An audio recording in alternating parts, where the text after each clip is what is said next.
In this module, we will learn about divergence, that is a very important tool and is observed between price and indicator of a respective chart.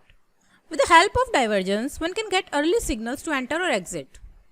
Whenever such divergence signals are received, one can take position combining other indicators. When there is a divergence between price and other indicators such as RSI, MACD and stochastic, we get signals of trend reversal. Divergence can be positive or negative. If we spot such divergences at different stages of bull and bear market, we can take an early entry and make a good percentage gain in short term. But there is some risk involved in this because after a divergence is formed, the trend reversal could take some time. So we must have patience. In an uptrend, if prices makes a new high, but the indicator fails to do so, then it is a bearish divergence or negative divergence. And in downtrend, if price makes a new low, but indicator that we use doesn't going downside and it is going upside, a bullish divergence or positive divergence is seen. We can combine divergence with RSI to get better results. In this chart, prices are rising, but from this point to this point, you can see this is a RSI, and from this point, prices are rising, but the RSI going in downward direction. So it is giving a negative divergence signal. Then you can see prices fall down from this point. So we get a signal here that prices will fall down and we can exit from our position here. Now in this chart, the prices are in downtrend and they are falling down, but from this point, see this point, this is the point, we get a positive divergence. Prices are falling down, but RSI is going in upward direction. So from this point, prices rise in upward direction. You can see this is the downtrend and now this is the uptrend.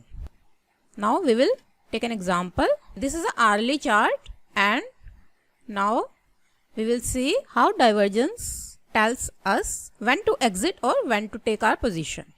Now see, we will start from here. Prices, these are the 1, 2, 3, 4, 5, 6 candle. The prices are from 6 hour, they are at same level. But from this point to this level, RSI gives us a positive divergence. RSI is in upside, upward direction. So we get a signal that market will rise now.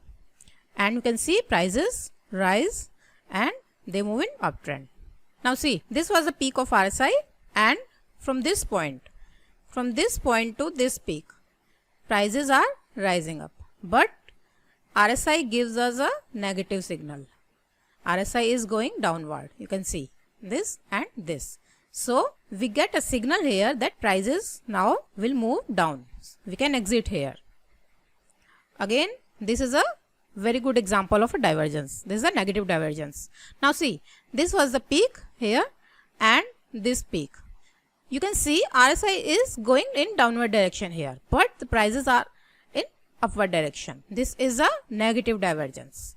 So from this point you can see prices move down. Again this low and this low, see they are at same level, but as RSI this was the level and this was this level. So RSI is giving a positive divergence. Now RSI is moving in upward direction and prices are at same level. They are not moving in upward direction. So after this consolidation, prices move in upward direction. We can take early position here. Now this is also a good example of positive divergence. You can see from this point to this point, prices are falling down, but RSI is at same level. So RSI is giving a positive divergence. Prices are falling down, but RSI is not falling down. It is at a same level. So this is a signal and this is also a support line. We can initiate our buy position here. So now see prices move in upward direction and they go to this resistance line.